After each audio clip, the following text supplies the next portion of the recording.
పరిశుద్ధ గ్రంథము నుండి పాత నిబంధన గ్రంథము నిర్గమకాండము 9వ అధ్యాయము. తర్వాత యెహోవా మోషేతో ఇట్లనెను, నీవు ఫరో యొద్దకు వెళ్ళి నన్ను సేవించుటకు నా ప్రజలను పోనిమ్ము. నీవు వారిని పోనీయనొల్లక ఇంకనూ వారిని నిర్బంధించిన ఎడల, ఇదిగో యెహోవా బాహుబలము పొలములోనున్న నీ పశువుల మీదికిని, నీ గుర్రముల మీదికిని, గాడిదల మీదికిని, ఒంటెల మీదికిని, ఎద్దుల మీదికిని, గొర్రెల మీదికిని వచ్చును. మిక్కిలి బాధకరమైన తెగులు కలుగును. అయితే యెహోవా ఇశ్రాయేలీయుల పశువులను ఐగుప్తు పశువులను వేరుపరచును.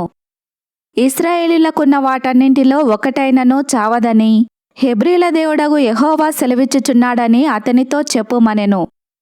మరియు యెహోవా కాలము నిర్ణయించి, రేపు యెహోవా ఈ దేశములో ఆ కార్యము జరిగించుననెను. మరునాడు యెహోవా ఆ కార్యము చేయగా ఐగుప్తీల పశువులన్నీయూ చచ్చెను గాని ఇశ్రాయేలీయుల పశువులలో ఒకటియూ చావలేదు. ఫరో ఆ సంగతి తెలుసుకొన పంపినప్పుడు ఇశ్రాయేలీయుల పశువులలో ఒకటియూ చావలేదు. అయినను అప్పటికిని ఫరో హృదయము కఠినమైనందున జనులను పంపకపోయెను. కాగా యెహోవా, మీరు మీ పిడికిళ్ళ నిండా ఆవపు బుగ్గి తీసుకొనుడి. మోషే ఫరో కన్నుల ఎదుట ఆకాశము వైపు దాన్ని చల్లవలెను. అప్పుడు అది ఐగుప్తు దేశమంతటా సన్నపు ధూళి అయి ఐగుప్తు దేశమంతటా మనుషుల మీదను జంతువుల మీదను పొక్కు దద్దురులగునని మోషే అహరోనులతో చెప్పెను. కాబట్టి వారు ఆవపు బుగ్గి తీసుకొని వచ్చి ఫరో ఎదుట నిలిచిరి.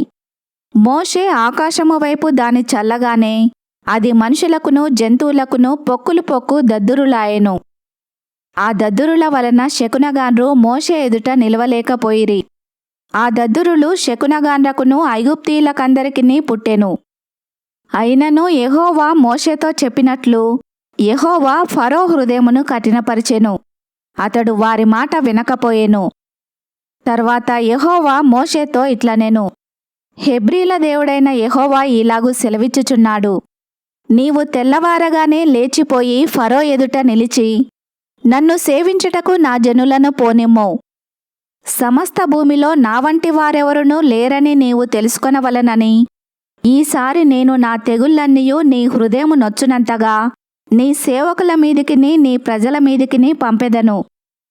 భూమి మీద నుండకుండా నీవు నశించిపోవునట్లు నేను నా చెయ్యి చాపియుంటినేని నిన్నును నీ జనులను తెగులుతో కొట్టివేసియుందును. నా బలమును నీకు చూపునట్లును భూలోకమందంతటా నా నామమును ప్రచురము చేయునట్లును ఇందుకే నేను నిన్ను నియమించితిని. నీవు ఇంక నా ప్రజలను పోనీయక వారి మీద అతిశయపడుచున్నావు. ఇదిగో రేపు ఈ వేళకు నేను మిక్కిలి బాధకరమైన వడగండ్లను కురిపించెదను. ఐగుప్తు రాజ్యము స్థాపించిన దినము మొదలుకొని ఇదివరకు అందులో అట్టి వడగండ్లు పడలేదు.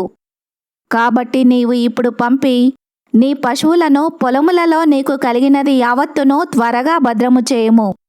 ఇంటికి రప్పింపబడక పొలములో ఉండు ప్రతి మనుషుని మీదను జంతువు మీదను వడగండ్లు కురియును. అప్పుడు అవి చచ్చునని చెప్పుమనెను.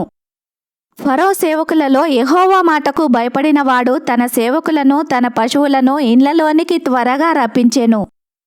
అయితే యెహోవా మాట లక్ష్యపెట్టనివాడు తన పనివారిని తన పశువులను పొలములో ఉండనిచ్చెను. యెహోవా, నీ చెయ్యి ఆకాశము వైపు చూపుము. ఐగుప్తు దేశమందలి మనుషుల మీదను జంతువుల మీదను పొలముల కూరలన్నింటి మీదను వడగండ్లు ఐగుప్తు దేశమంతటా పడునని మోషేతో చెప్పెను.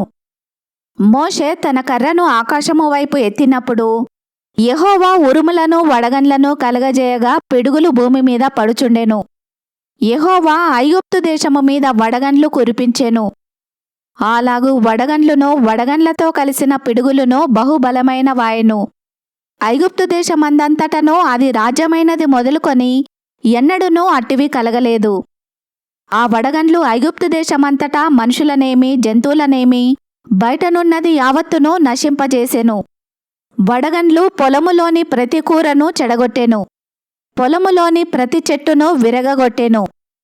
అయితే ఇశ్రాయేలీలున్న గోషెను దేశములో మాత్రము వడగండ్లు పడలేదు. ఇది చూడగా ఫరో మోషే అహరోనులను పిలువనంపి, నేను ఈసారి పాపము చేసియున్నాను. యెహోవా న్యాయవంతుడు. నేనును నా జనులను దుర్మార్గులము. ఇంత మట్టుకు చాలును. ఇకను బ్రహ్మాండమైన ఉరుములు వడగండ్లు రాకుండునట్లు యెహోవాను వేడుకొనుడి. మిమ్మును పోనిచ్చెదను.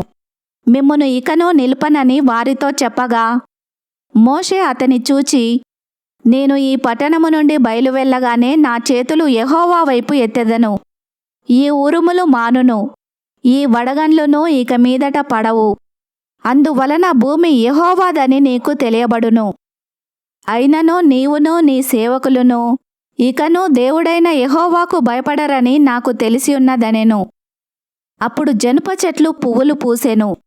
యవల చేలు వెన్నులు వేసినవి గనుక జనుప యవల చేలును చెడగొట్టబడెను గాని గోధుమలు మిరప మొలకలు ఎదగనందున అవి చెడగొట్టబడలేదు. మోషే ఫరోను విడిచి ఆ పట్టణము నుండి బయలువెళ్ళి యెహోవా వైపు తన చేతులు ఎత్తినప్పుడు ఆ యురుములను వడగండ్లును నిలిచిపోయెను. వర్షము భూమి మీద కురియుట మానెను. అయితే ఫరో వర్షమును వడగండ్లును ఉరుములను నిలిచిపోవుట చూచి అతడును అతని సేవకులను ఇంకా పాపము చేయుచు తమ హృదయములను కఠినపరుచుకొనిరి. యెహోవా మోషే ద్వారా పలికినట్లు ఫరో హృదయము కఠినమాయెను. అతడు ఇశ్రాయేలీయులను పోనీయకపోయెను. ఈ వాక్యమును విన్న మిమ్ములందరినీ దేవుడు దీవించునుగాక. ఆమెన్.